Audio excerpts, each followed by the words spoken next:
রামনগর অতুল বিদ্যালয়ের বইমেলায় ছাত্রছাত্রীদের সচেতনতার বার্তা দিলেন এসডিপিও। চলুন দেখে নিই আমরা তারই কিছু মুহূর্ত।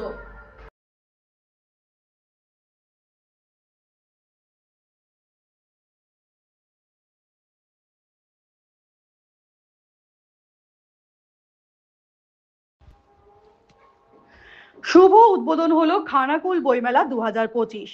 মেলার শুভ উদ্বোধন করেন বিশিষ্ট সাহিত্যিক আবুল বাশার। এছাড়াও উপস্থিত ছিলেন স্বনামধন্য সাহিত্যিক পৃথ্বীরাজ সেন, বিশিষ্ট শিক্ষাবিদ ও পশ্চিমবঙ্গ প্রাথমিক শিক্ষা পর্ষদের উপসচিব ডক্টর পার্থ কর্মকার, পশ্চিমবঙ্গ সরকারের স্পেশাল সেক্রেটারি উত্তম অধিকারী এবং বিশিষ্ট সাহিত্যিক ও প্রাবন্ধিক নার্গিস চাত্তার।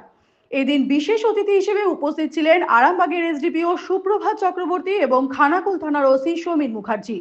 পুরো মেলায় সাজানো হয়েছে প্রায় 25টি বইয়ের স্টল। এছাড়াও রয়েছে 3D শো এবং তরুণ প্রজন্মের জন্য চলছে শিক্ষা মেলা ও কেরিয়ার কাউন্সিলিং, যেখানে অংশ নিচ্ছেন বিভিন্ন কলেজ ও বিশ্ববিদ্যালয়ের প্রতিনিধিরা।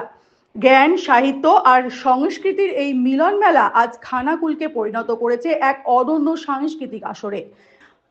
পাশাপাশি বইমেলার গুরুত্ব নিয়েও বললেন আরামবাগের এসডিপিও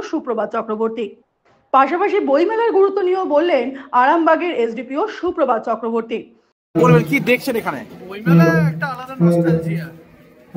বইমেলা নস্টালজিয়া আমাদের, এবং যেহেতু কলকাতার বইমেলাতে আমি প্রতি বছর যেতাম এবং কলকাতার বইমেলাকে খুব মিস করি। আজকে কর্মসূচি আমি বইমেলাতে আসতে পারলাম।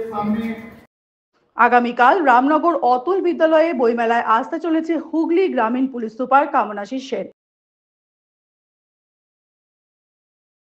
কতদিনের ছিল ছবি তোলার ইচ্ছা? কতদিনের ছিল স্যারের সঙ্গে?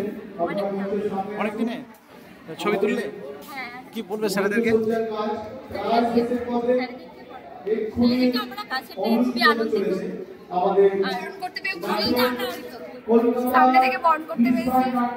এলাকার মানুষের কাছে বইয়ের চাহিদা বেশ বাড়ছে বলে এলাকার মানুষজন জানিয়েছেন।